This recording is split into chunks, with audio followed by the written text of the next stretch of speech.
espèce d'équipe fictive, là, l'équipe Québec là, de VPM.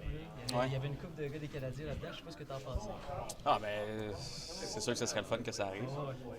Surtout quand tu vois une équipe comme la Slovaquie qui est rendue maintenant en demi-finale, ça nous laisse rêver. Mais évidemment, on parle, c'est fictif, là, ça n'arrivera pas, mais ouais, ça aurait été un honneur. Mais tu sais, rien de politique là-dedans, purement hockey. Qu'est-ce que tu pensais de la formation, de la profondeur?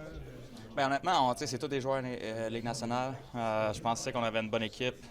Évidemment, quand tu représentes le Québec, puis à chaque fois que tu arrives dans une équipe, il y a des Québécois, tu te rapproches d'eux rapidement, ça se fait facilement. Donc, je suis sûr que si on était là-bas tout ensemble, ça bloquerait des shots en masse. Quel élément vous avez amélioré le plus cette année si on compare à la poussée que vous avez tenté de faire l'année passée, que vous avez réussi en vous plaçant dans les séries?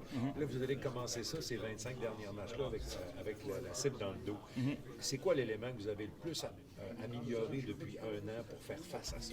Je pense que c'est la constance. Évidemment, on est dans une meilleure position en ce moment avec le début de saison qu'on a eu, puis le jeu récemment, mais vraiment la constance. Le calendrier était pas facile. Beaucoup de matchs en peu de soir, puis on trouvait des façons de gagner pareil, d'aller chercher les gros buts, que ce soit dans l'avantage numérique ou en fin de match. Mais on l'a vraiment fait avec constance. Puis on n'a pas eu de creux aussi comme on avait eu l'an passé, surtout avant le break.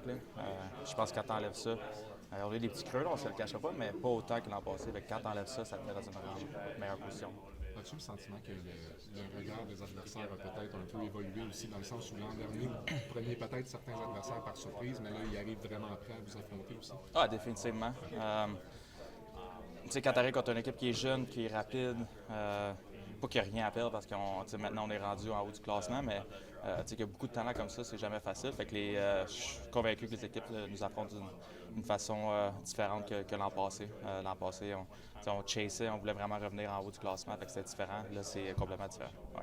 Il y a juste une coupe de game avant le trade deadline. Est-ce qu'il y a un statement à avoir encore au management sur la qualité de votre équipe ou vous pensez qu'il a déjà pas mal été fait pendant la saison régulière? C'est sûr qu'en tant que groupe, tu veux continuer à gagner, à t'améliorer, puis encore démontrer qu'on est capable d'être en haut puis de rester là. On l'a fait pendant 57 matchs. C'est un bon calcul, hein, ça?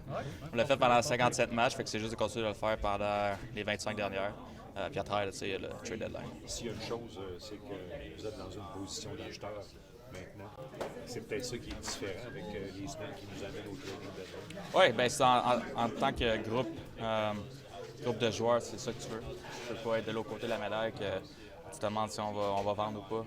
Fait que je pense qu'on peut être fier de ça, mais la job est vraiment pas proche d'être finie. Comme je viens de dire, il reste encore 25 matchs. Continuer à s'améliorer, continuer à prendre des pas puis arriver en meilleure position pour les séries.